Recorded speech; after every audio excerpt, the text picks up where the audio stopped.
All right, so was able to finish the lights, got them all installed.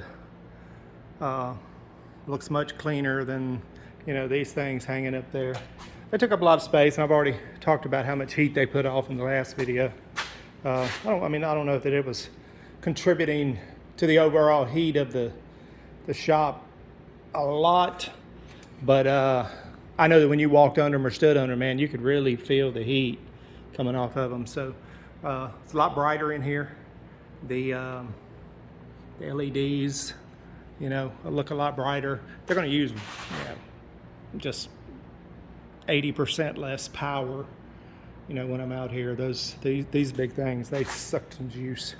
Before I put the ACs in, average power bill for the shop, because it's on a separate line.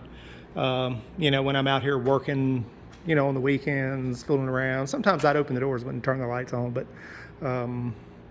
compressor, welding machine, plasma cutter, and the other thing was, because it was so hot, I'd have all of those fans running in here all the time. So those suck a lot of juice as well.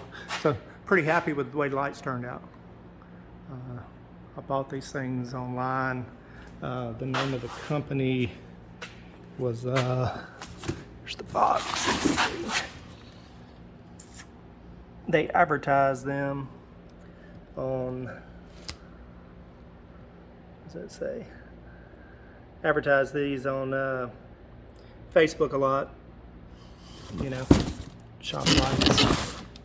150 watt a piece is what they're supposed to be, but this is more light than I had with the big halogens. So pretty happy with it. Had to pull everything down, put the car down, kind of got stuff all over the place to make this thing work. But yeah, they're up. Small, compact. It actually makes the shop look bigger without the those big lights hanging. If y'all remember the last video, I couldn't even go up all the way on my 4-post lift because the car would bump into the halogen, so I had to stay down about 2 notches, which meant I had to duck when I walked under it. Now, I can go on up a little bit higher and not worry about hitting my head. So, still got more to do, but that part's done. Peace.